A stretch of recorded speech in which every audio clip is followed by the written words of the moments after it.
So, it seems as though the universe, the world, is completely physical and spiritual.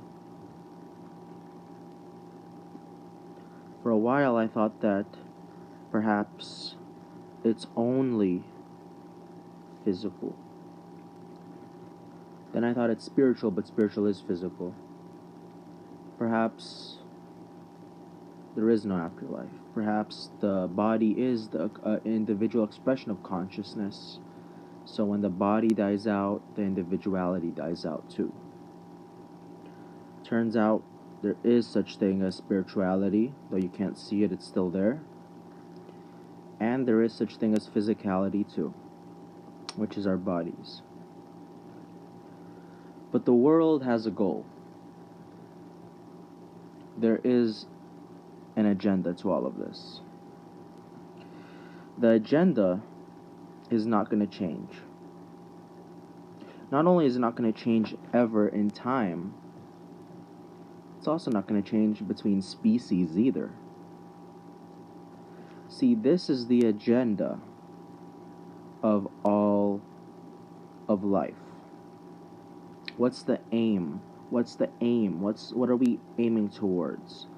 Individually and collectively for each other. I'm about to reveal it right now.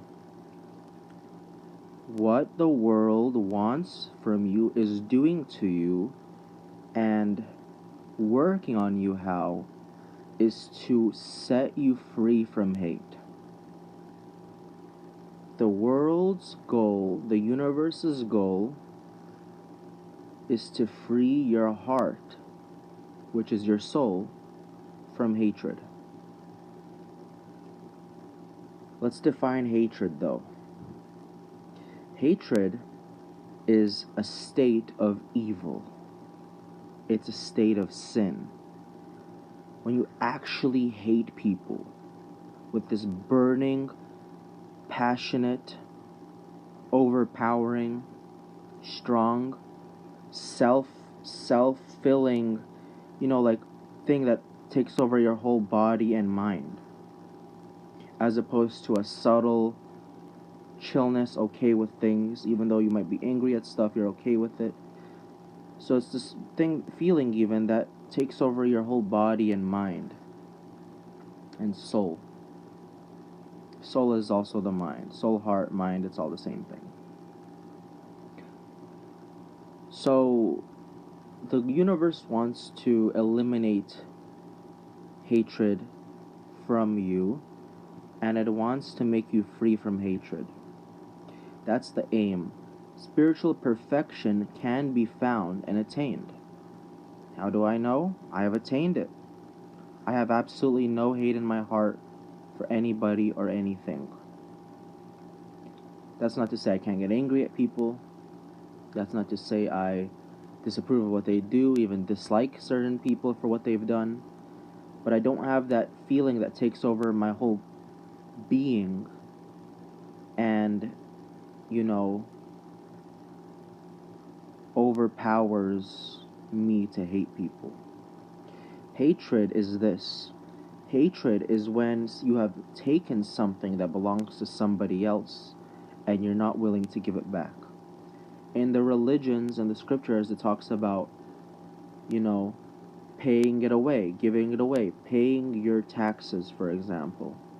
In Christianity, Judaism, Islam, there's something called taxes or alms, I believe is the word. But these are not only physical things, these are spiritual things. See, it's possible that you own somebody's happiness or energy or something like this. If you do, you have hatred in you. But if you are in a state of spiritual purity, perfection, you don't have any hate in you. You can't hate anybody. You can't muster up the hate in you towards others, because you're not banking on somebody else's demise. You're not on the bad side. You're not on the evil side. So people think that, well, if I sin one time, that's it. I'm out of luck. I need a savior. I need this, I need that. I'll never be perfect again. But I say unto you, as somebody who has attained spiritual perfection and is holding on to it right now, this is something that just because you lose once, you can still get it back. This is something, if you have it, you can also lose it. The aim is to have no hate in your heart. This means that you are not stealing from anybody spiritually. When you have no evil in your heart. The pure at heart will see God. Matthew 5:8. There are many other scriptures that point to this idea. Purity of heart, hatred being bad. And I don't mean a slight dislike or righteous disapproval. I mean actual self-overpowering hatred towards somebody. That's the stuff that is not okay. And that's the stuff that happens when you're not giving back what some belongs to somebody else spiritually. So my advice is to take a path that leads to purification and purity, and seek to purify your soul and hold on to that state forever.